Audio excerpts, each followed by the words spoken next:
がる闇の中交わし合った革命のちぎり誰にも邪魔させるわけにはいかないから。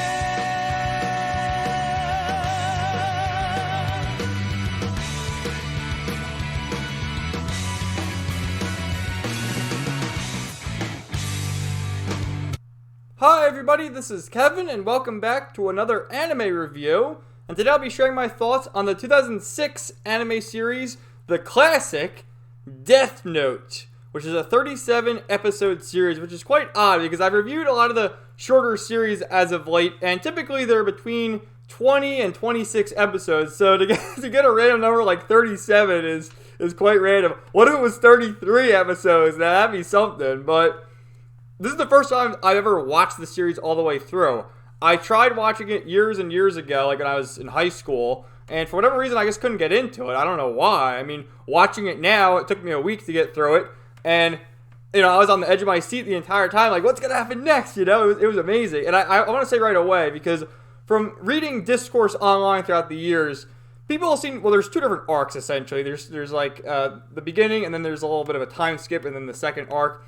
And after a certain character dies, which we'll get into, this will be spoilers, but I'm not going to say it right away. But after the certain character dies, there's the second half. And people online seem to think that the second half falls off. I will concede the fact that I enjoyed the first half better. I don't think it entirely falls off, though. If I had to rate it on a scale from 1 to 10, the first half would be a 10 out of 10, and the second half would be like an 8.5 or a 9 out of 10. It's definitely not as good as the first half, but it's still quite good, and you get resolution, and it's a complete story. I mean, I think there might have been like a sequel, maybe a movie or something, but as far as like the original manga, as far as it's adapted, to my knowledge, it did a fantastic job. It covered everything it needed to cover and wrapped things up quite nicely. So this was put out by, released in Shonen Jump in manga format years and years ago. Like I said, this came out in 2006. It ran from 2006 to 2007 and follows the teenager Light Yagami, who is a model student, I believe the top in his class, ready to move on to college and become a police officer, just like his father, when he stumbles upon the Deathnote. And by touching the Deathnote, he's greeted with Ryuk, the Shimigami, who loves apples. And I gotta say, I watched it dubbed, of course, and all the voice actors did a phenomenal job. I wasn't really too familiar with many of the voice actors because I was looking at their Wikipedia pages, and they did a lot of roles in like the early 2000s that really have fizzled out in recent memory. But Ryuk is voiced by Brian Drummond, who is most famous probably for Vegeta in the Ocean dub of Dragon Ball Z. So that was cool. And with the Deathnote, of course, you write a person's name and you kill them, but it's a lot more complex than that. So to write a person's name, and because people have the same names, no one really has a unique name. At least I'm sure there's someone who has the same name as you. They write your name, but you have to imagine what they look like in your head, and you can specify how you want to kill them in the Deathnote. Otherwise, they'll die of a heart attack within 40 seconds. So that's how you're not like killing innocent people. And there's been this age-old question, talk online of, if you found the Deathnote, what would you do? Now, I would probably shit my pants and wouldn't know what to do with the Deathnote, because Ryuk also says, you touch the Deathnote, whatever, but if you use it, when you die, I'm going to write your name in my Deathnote, and you'll neither go to heaven nor hell. I guess you go to purgatory. So I would be too afraid to use the Deathnote, but I'm sure there are people out there who would use it. And Light starts out wanting to use it for good causes that he sees anyway, and most people would say it this way, and that he kills petty criminals, and at first he just tries to test it out. He's out and about at a convenience store and sees a bunch of hoodlums hassling this young lady. So he uses the Deathnote, and what happens is they're messing with this young woman in the middle of the street, and a car comes by, runs him over, and he's like, "Oh, the Deathnote works! This is amazing!" So slowly but surely, he's taking people out, like he sees in the newspaper these criminals, and then he sees the news, like the murderers, this, that, and all these people are dying of heart attacks. To which, people are like, what is going on? How's everyone getting a heart attack? I mean, well, they're in Japan too, so we can't blame like unhealthy eating habits. That would make sense if it was like in America, right? But Japan, most of the people there are relatively healthy. So how are they all dying of heart attacks? And, Light starts to get more plans and more methodical of how he kills people. For instance, they eventually get an FBI agent tailing him named Ray Pember. And, obviously doesn't know Ray's name. He's seen his face, but he instigates this thing when they're on the bus. And there's this guy that gets in the bus and, jacks the vehicle. And then is like, how do we trust you? Because Ray Pember is right behind him saying, you need to remain calm. I'm an FBI agent. He's like, how can we trust you? You can be working with this guy. And he shows him the FBI identification card. And, that's how Light gets his name. And then he's able to...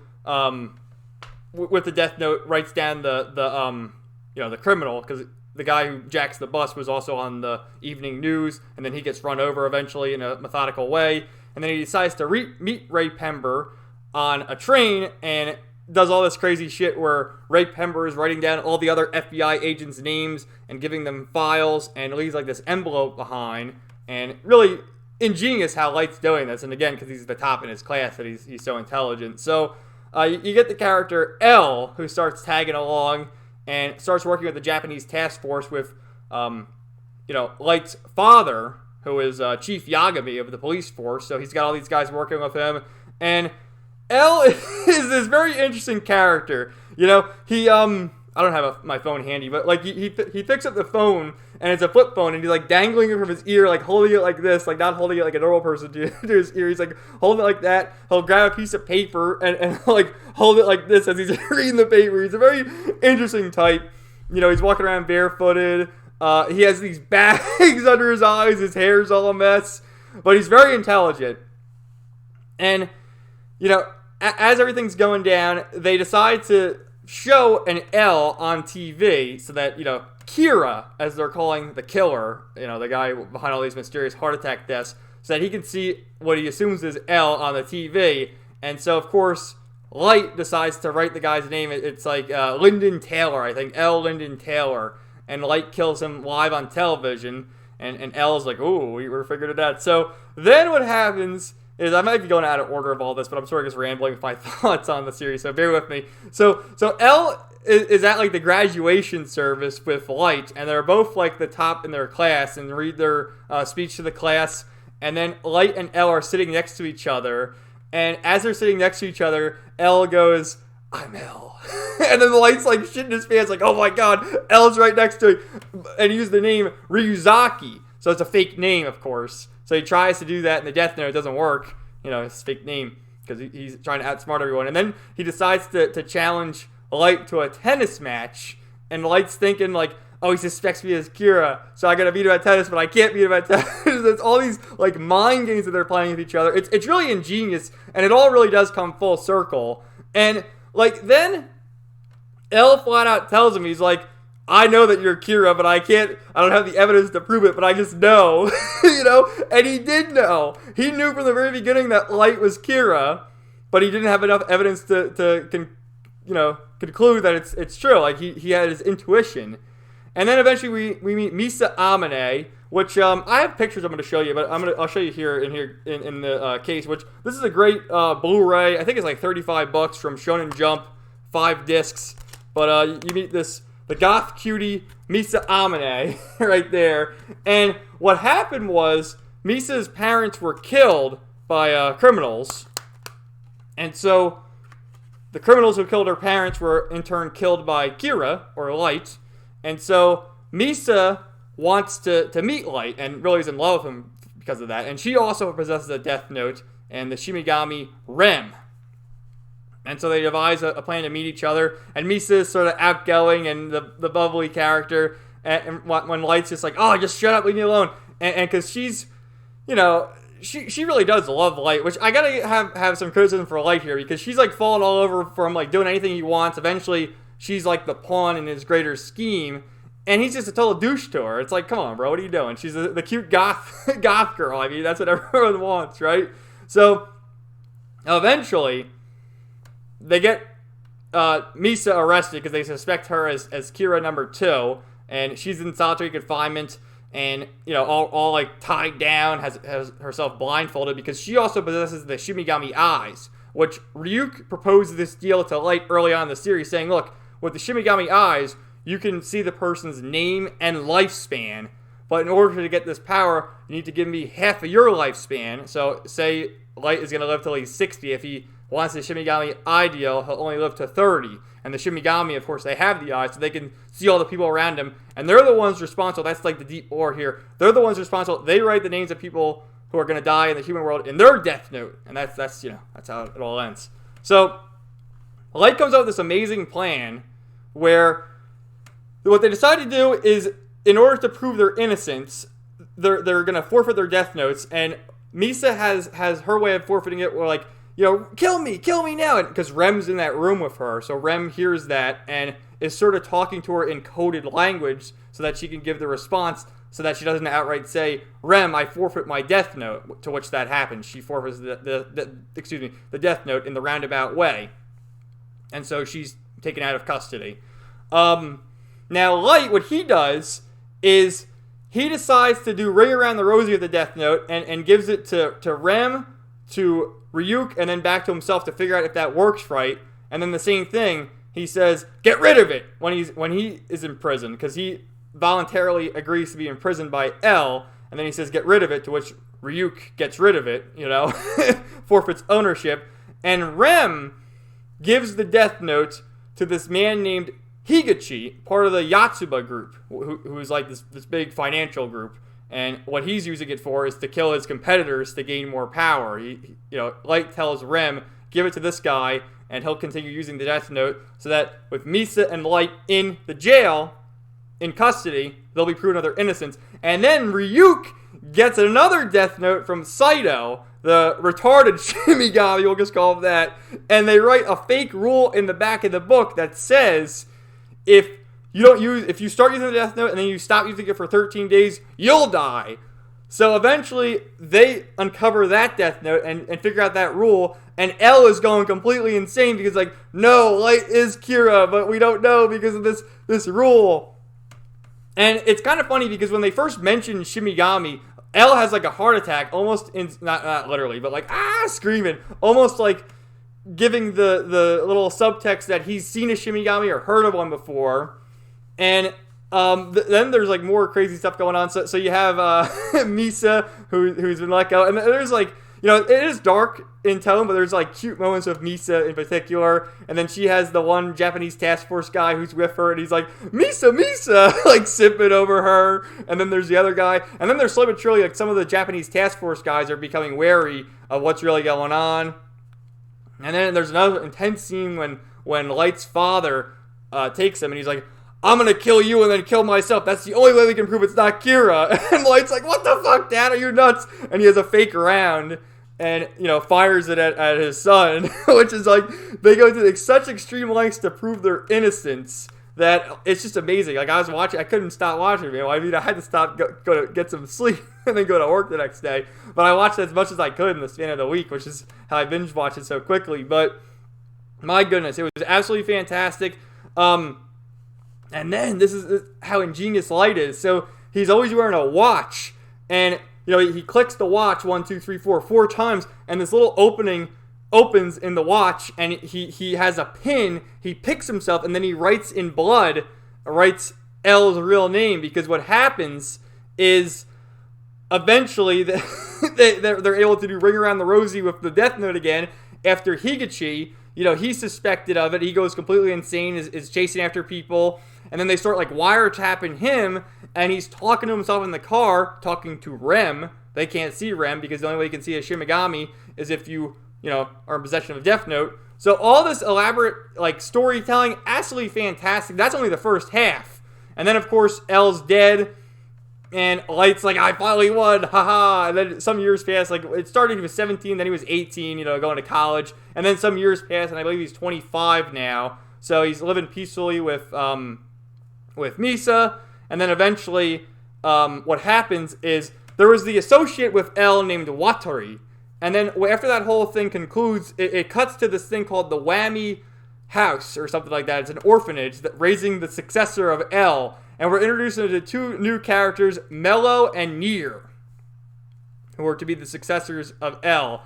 And then there's even more crazy shit. Like, I loved L. I thought he was a fantastic character. And even there's like moments where he's becoming, I think he's being totally honest here. He's like, you're the first friend I ever had, like, stuff like that. So I really do feel for him. But then in the second half, all's well and good. And then eventually, like, crazy shit gets happened. These guys, they kidnap, Mello does. He kidnaps Light's sister, and then Light's father has to go there and save the day. And then they all become in possession of the Deathnote again.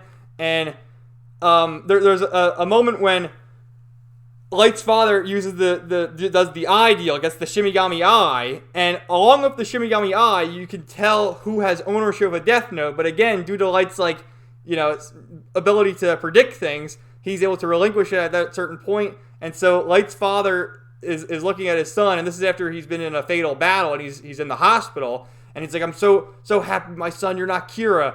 And then because he knows the name of Mello, the real name, because they're all using code names because they thought all this shit through.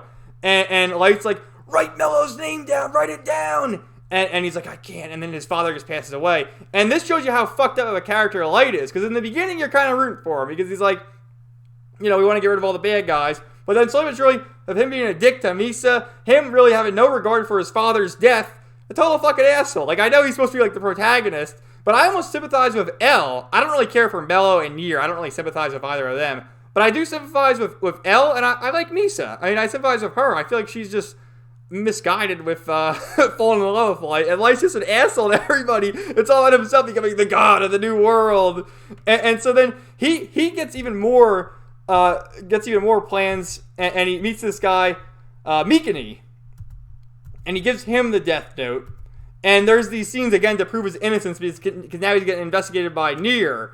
And Mikuni, when he's using the Deathnote, it shows like little montages of him, and he's writing all their names, and he's like, delete, delete, delete. And it reminds you, if any of you guys are fans of wrestling, and you know about Matt Hardy, he did one of these gimmicks a few years ago where he was known as Broken Matt Hardy, and he would go like this. He'd go, delete, delete, delete, delete. So I wonder if that's a reference to fucking Deathnote. It wouldn't be surprising. But yeah, the ending, they all agree to, and this is when like more of the Japanese task force guys become skeptical, and they all agree to meet with Nier and his associates, and Light, who's going by L, and those associates, and they're all there. And Nier has like a fake Deathnote, and Light has a real one, and then Mikuni is right there like watching all this go on, and basically, he starts writing everyone's name down, aside from Light, because he knows that Light is Kira. And they write them all down, and then Light, because it takes 40 seconds to kill him, and Light starts laughing like a madman. Like, his laugh is fucking epic, too, because he's like, like a crazy laugh, man. It, like, starts like a real, like, sinister, like, crazy laugh, and then he starts going nuts. And then he's like, I've won, Nier! And, Mikuni shows himself, and then they look at his notebook, which they falsify the notebook. It's not the real Deathnote. And they see everyone's name on the book except for Light's name. And then Light's freaking out, does the little trick on his watch again to figure out if he can write everyone's name down. And then one of the guys in the Japanese task force starts shooting him. And like the screams he lets out is just insane, bro. And like he's just wandering off. And, he's shot all over. They decide to let him wander off for whatever reason. And Ryuk finds him, like Light's walking up the stairs somewhere, and then Ryuk finds him, and it's like, well, Light, it's been fun, but I don't know how long you're gonna die in jail, so I'll just write your name now.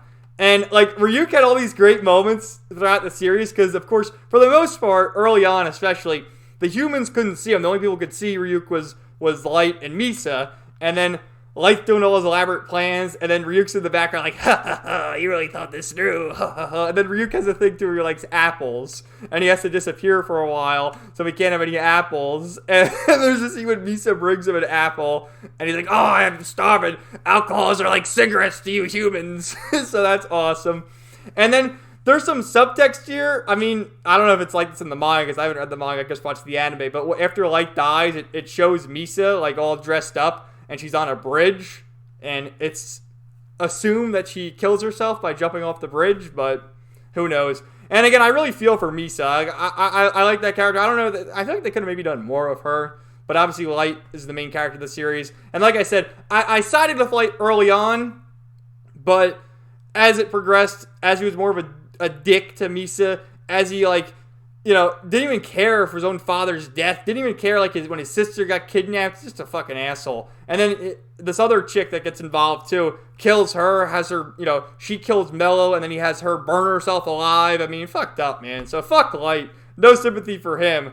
So I might as well show you. And let me ask you guys if you made it this far. I'm looking on the Wikipedia page. I might as well just show you here. I'll you know, because I want to show you some of the characters. Okay, here's the characters. But over here, if we go to the main page, right? So yeah, the manga was 03 to 06. There's a novel, the television series 06 to 07. Then you have the anime television film, Deathnote Relight Visions of a God. What is that? Someone, can you tell me that? And then Deathnote Relight 2 L Successors. So then they had all this bullshit, which I've never seen any of this and don't plan to, but you have the live action, the anime. So some of these, this one I think is in Japan. There's some like with Japanese actors. All these, right? Oh, the musical. The New Generation. And then this one I think is the Netflix film. So yeah, but yeah, here's Light. I'll just show you some of the characters. I mean, there he is. Ryuk. I loved Ryuk, man. He was pretty badass. I mean, let me tell you, he looks cool in the Netflix, but from what I've heard, the Netflix adaptation is god-awful, so screw that. There's Light, or L, sorry, with the, the bags under his eyes. Misa, who is an absolute cutie. I loved Misa, man. I thought she was great. How's she look in the Netflix? Oh, God. What the fuck they do to Misa in Netflix, bro? Get rid of it. Get rid of it. Get rid of it. Rem. Who actually, Rem had to kill herself to save Misa, too. I left that out. Here's Higachi. This guy was all fucked up. I'm glad he got killed. And him having his panic attack at the end. Nier. Mello. Here's Mikini. Here's the guy who did the delete. He was badass. And that's the chick that was working with Mikini as well. So yeah, man, I love this series. Like I said, I tried watching it back in the day. I couldn't finish it for some odd reason. Watched it now, and I would definitely rank this in the top 10 of my favorite anime series, without a doubt. Definitely worth watching. A 10 out of 10 series, and I loved it. Absolutely loved it. So let me know what you guys thought in the comments down below if you've seen Death Note, and please let me know what you think about those movies and like what they're about. I mean, I can just search them, but you know, one of you anime fans, let me know. Anyway, thanks guys. Have a great day, and we'll talk to you later.